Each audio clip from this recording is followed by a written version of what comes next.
What is the worst way you've seen someone mismanage their money? One of my co-workers bought a new car. Because, wait for it, she couldn't afford to put tires on her current one. This one just hurts.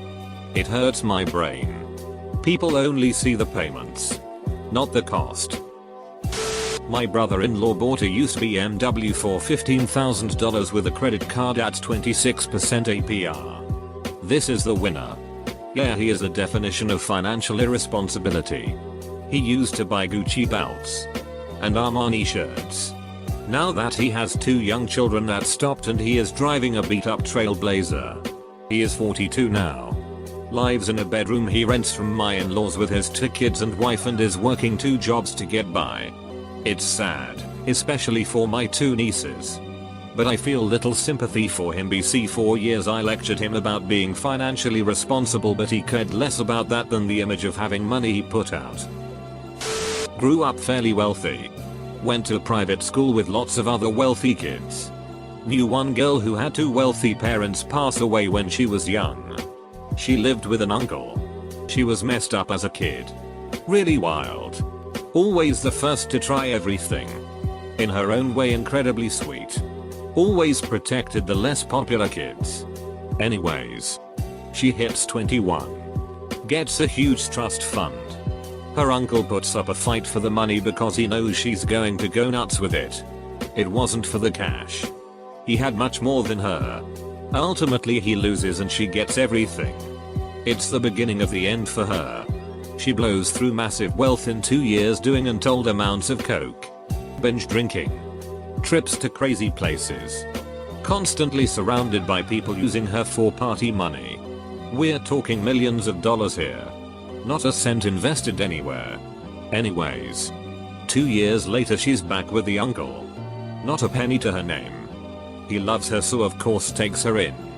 Everyone that hung on to her for the past 2 years is gone. Everyone laughs at her behind her back. A few overdoses and drug use left her a little slow. She tries school but it doesn't work. Her uncle gave her a job but it's a token thing. At least she's lucky enough that she had someone to look after her in the end. A guy I worked with was always complaining that he was poor. Although I later found out that this was solely due to bad budgeting and impulse spending. He was really good at his job, so I suggested that he do some freelance security consulting on the side. He did a job for a high-end jeweler which paid him around £2,000 for 2 days work. He was ecstatic that he finally had enough money to fix all the problems he'd been putting off for ages, like the oil leak on his car, a new pair of work shoes, and get his boiler fixed. At the end of the job, he was leaving the retailers with cash in hand when he spotted a high-end watch in a display case which was £2,000 down from £3,500 or so. Unable to pass up such a bargain, he handed the £2,000 back and walked out with the watch instead. 2 days later he was complaining because his fridge was empty. My response was, at least you can use the watch to time how long it takes you to starve. I have an idiot friend who's getting something like 30% of his wages garnished. Why? Because he forgot to pay his student loan. He's shit at paying bills, and it's not because he doesn't make the money for it. He has a decent job. He just literally ignores paper mail and emails reminding him and then eventually demanding him to pay off things like credit card bills and his student loans. If he does bother to read them, it literally goes in one ear and out the other. Just slides right out of his mind. After a few months he'll remember. Log into his account. Pay the payment in full with accrued interest and shrug it off like it's normal. Somehow he forgot to pay his student loans for something like a year and it went to collections. I told him he could even just set up automatic payments for that sheet and he agrees it's a good idea. And then just never does it. I offered to set it up for him and it's always later. Friend got $150k in life insurance from her mom passing. It was gone in a year. She paid a $20k bail for her boyfriend. At the end of that year, he was also gone. She works at Popeyes now. The idea of bail is that you get it back though. Not if her boyfriend violates the terms of the bail bondsman. Well, the accountant at the small business I work at does a lot of funny things with money. Has a perfectly good, paid off car. But it was slightly too old to drive for Uber to make extra money, so she got a lease on a brand new car through Uber. After a month she found out she wasn't making enough extra money from Uber to even pay the lease. And her commute was too far to drive the Uber car to work and back, because they limit the miles. After she weaseled out of her Uber lease, she decided she needed a brand new Harley that she had no idea how to drive. This was over a year ago. She has ridden it exactly once around her neighborhood. She will be paying for this motorcycle for another 4 years at least. She took out a second mortgage on her home to fix it up to get ready to sell. She is so happy with the remodel that she is keeping the house. She is a single mother twice over, and is always telling us how some nice man from her church paid for her daughter's school trip or whatever. She is the dumbest person I have ever met, and I am always a little freaked out that she is handling our money. My coworker. She never has the money to pay important bills, but goes on $300 shopping sprees on the weekend. Treat yourself. Pay their current vehicle off with savings. Then immediately trade in that car and get a car worth a lot more, only to be back in deeper debt with less in their savings. This person made a lot of other dumbest choices, but that's a different story.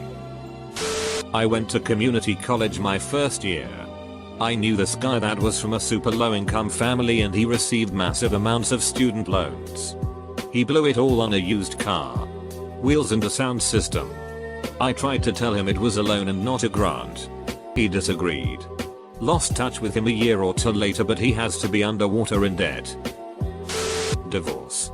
Growing up, we were good friends with a family that had made it big with selling airplane parts pre-internet age. The couple went through a nasty divorce that got strung out over a 6-year period. The wife was 100% convinced through her bag lawyers that her husband had funneled money into secret accounts. He didn't, and wasn't happy with his initial offer, the mansion, half the multi-millions, and $5,000 a month for child support alone.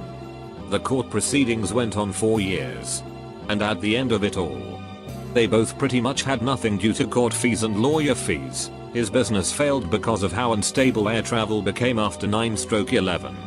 If she had just split things and taken that with the mansion and the other payments, she would have gotten $4.2 million from the divorce, not having worked a day in her life. TLDR, divorce is a hell of a drug.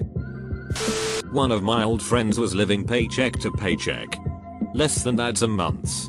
She was eating food from work for breakfast, which was one of those ice cream places. When I was asking her about her finances to see where she could cut back, she mentioned that she smoked recreational weed every day, several times a day. But she said, "It's only a hobby that I could stop at any time." However, she refused to stop when I told her it was a possible avenue to cut back on if she wanted to comfortably make her bills. It kind of got tiresome to hear about how she had no money for food constantly. I gave my brother a step-by-step plan to cover his rent, keep his job, fill up his car, and pay me back within a 1-week period. He was tight on money. I found him at Foot Locker with a large bag 2 hours later. I have a friend who is 40 years old, single, lives by himself, and will buy weed as a priority over some of his bills. Every 2-3 months I'll get a call asking for a bailout. He is also on social security and lives in a subsidized apartment, pays $120 for rent. Very frustrating to get those calls for help. A friend at 37 who have never worked any job that pay above minimum wages inherited tons of money from his father. Despite having absolutely no experience in any of those positions or even how to manage a business. Suddenly open up a restaurant which was a disaster from day one and closed down not long afterward. Decided to get into photography business. Throw away tons of money on all super fancy equipment he have absolutely no idea what is for or how to use. Never made a penny. Tried to start a DJ business. No bite. Disappeared off face of the earth right afterward. Every once in a while my stepdad will calculate how much money he could save by quitting drinking. then decides to quit and starts spending like he has that money. He doesn't actually quit. Guy I know won £10,000. Then spent that £10,000 trying to win again. I saw a guy at a gas station drop $2,000 on lottery tickets. My uncle managed a tobacco store for years. He had some regular who came in to spend hundreds and even a couple thousands every day on scratchers and lottery. Like, they hung out for hours every day to scratch a few dozens. Trade. Get a couple new ones. Trade. etc. Of course none of them ever broke even or won the jackpot except once or twice, and only because they did that every day for years. These people are an unspoken kind of addicts. People who make $30k and have a $500 plus car payment each month. That and people who don't know how to use credit cards. My friend, whom I love dearly, recently has been driving me pretty insane. Her parents are terrible with their money. And she has been complaining for ages about how inconsiderate and irresponsible they are. How they infuriate her because they buy things they don't actually need with the reasoning of, well, it'll make us someone else happy, so what's the problem? She calls me a month or so ago because thanks to her parents and their irrational spending habits and irresponsibility, she may not be able to finish school. She doesn't know how she'll manage to eat or afford anything she needs. And she can't get a full-time job right now either. So she and her boyfriend, who she's breaking up with soon, decide that instead of saving their very limited money and using it wisely, they would impulsively buy 2 puppies. I don't know the breed, but they'll be huge dogs when they grow up, from a sketchy stranger on Facebook who they don't know and who charge them hundreds of dollars for the pups. Her reasoning for getting them: when she knows she can't afford them, they'll make me happy, so it'll help with the stress of not having any money. I'm still enraged, honestly. The hypocrisy, irresponsibility, and impulsivity is maddening. Me. When I was 18 years old and applied for credit. 10 years later I finally finished paying off those damn cards. On the upside, you learned a valuable lesson. And assuming you don't have late payments on your records, you've now got 10 years of positive credit history. I made this same mistake when I was young and lucked out by never missing a payment. The gift to future me was a stupid high credit score right at a time in my life I want to go Dave Ramsey style debt free and never borrow a cent again. I like to gamble. I wouldn't say I'm an addict, but it sure is fun for me. Any seasoned gambler will tell you, even an addict, don't put down more than you can afford to lose. I like to play a carnival game called Mississippi Stud because it's slow, relaxing, and if you have patience, almost always lucrative. This is a game where you may have to fold 20 hands, but in one hand triple the initial money you put down. That is when you should walk away. But this is where casinos make money, because almost nobody does. I was at a table and this guy hits on 4 jacks. At this table, that's 40-1 odds. And he totaled $4,000 in his win. So he gets up from the table and I am happy for him. He is walking away with a nice chunk of change. Eventually I get up and head over to the roulette wheel to end my stay. Because even though roulette is pure luck, it offers the best exhilaration for me. Few feelings in this world match the feeling of when you hit your number. After a few spins the guy who won the $4,000 walks over and plops the entire stack of cash on the table. He puts all his money on red. It landed on black. My sister has made a lifetime of bad choices. My parents bailed her out so many times. Bought her about 5 cars over the years. She went bankrupt. She had a good job years ago but quit to go back to school to do something else. She spent about 10-15 years, I think, getting an MDiv and becoming a therapist, subsidized by my mother the entire time. I believe she received at least $100G, probably $200. It took a few years to get full-time work making $60G plus. She was in her 60s by then. Worked only 2-3 years. Was apparently doing great and she up and decides to retire. She'd blown through her share of the inheritance with nothing to show for it. I have a vacation home in Belize. She still owes on a car she bought before mom died. After 1 year of retirement, she comes to me to borrow a couple thousand, after which I told her no more because she would be happy for me to take over for mom. She has had to go back to work. She gets minimum wage. And yesterday, she told me about a friend's son. Mentally disabled in some way but able to live on his own. And his poor financial choices as if she's some kind of expert. I knew a guy that bought a Trans Am, fully loaded, and had a $700 payment in 1985. That's like $1,650 today. He ended up bankrupt. Another guy I know told me he was going to declare bankruptcy over a $4,000 debt about 20 years ago. We were riding in his late model truck. I said, "Why don't you sell the truck? Settle the debt and save up for a new truck." He got furious and yelled at me for saying that. He ended up bankrupt. And still lost the truck. Former co-workers, nurse aides, saying they can't pick up a shift because they have no money for gas. They don't seem to realize that they would have more money if they picked up more shifts. They also seem to have no trouble going out to the bars almost every evening. Full stop. With the bars in the mix. I agree that this is stupid. However, it's not inconceivable that they just don't have the money to drive in for that extra shift and be fine until the paycheck comes in. I am a restaurant GM. I watch most of my servers spend at least 50% of their money on booze and or food. Every single day. They bring food in from another restaurant before their shift. Drink after the shift at a club or bar and then go out and get more food after they have been drinking. I have seen on slow nights where they paid to work that day due to spending their money on booze because they were sad they didn't make very much. My ex-husband Cyril's ex-husband's new wife's parents say that 3 times fast died in a motorcycle accident that ended up with the couple getting around $500,000. My ex Cyl immediately latched onto her ex-husband along with her 7 kids, 4 of which he believes are his. They bought a new house and my ex Cyl moved into their old house. They also bought 5 or 7 new cars for various people and took ex Cyl's 7 kids plus their own to Disney World twice. I believe they both quit their jobs, too. In less than a year. They had spent all the money and were back all trying to live in the original old house that I believe they lost due to foreclosure shortly thereafter.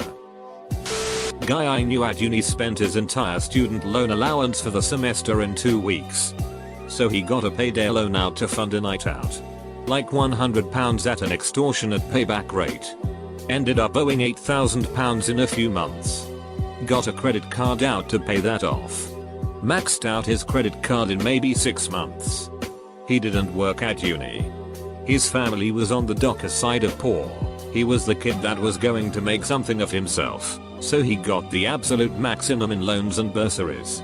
And every time he received the money for them he'd spend it in a matter of days on VIP-ing clubs and bottle service etc. Not even clothes or gadgets or whatever. I didn't even go to uni in a particularly expensive city. Ironically he was studying something like economics or business. Either way, he dropped out at the end of first year and now works as a car salesman earning a fair amount but living in a tiny studio flat and complaining that one of those furniture rental places won't let him rent out something like a 60 inches TV and PS4 because his credit is so bad. We all tried to warn him but we were called stupid because it was free money. There was this guy from a hillbilly town who won the lotto, 1 million Canadian dollar. The guy was definitely not well off before. He was being interviewed by a reporter asking him what he was going to do with the money. He said he had spent already half of it buying pickup trucks for his cousins, his family, his uncles and friends, and also bought 3 snowmobiles and 5 ATVs. Oh well. Hopefully he's happy. My friend is basically a 37-year-old child with a good salary. 1 month his water bill was $700. He asked me if I thought it was because his sink faucet was dripping. I said it sounded more like a broken pipe. He never found out the issue. He just paid the bill and said oh well. Not me. But I was once talking to an uncle who told me about the time one of his younger subordinates burned through $5,000 at a strip club with their credit card. The subordinate apparently got their money back by telling their bank it wasn't them when they received their bill. Then Co then had to educate him about what financial fraud was.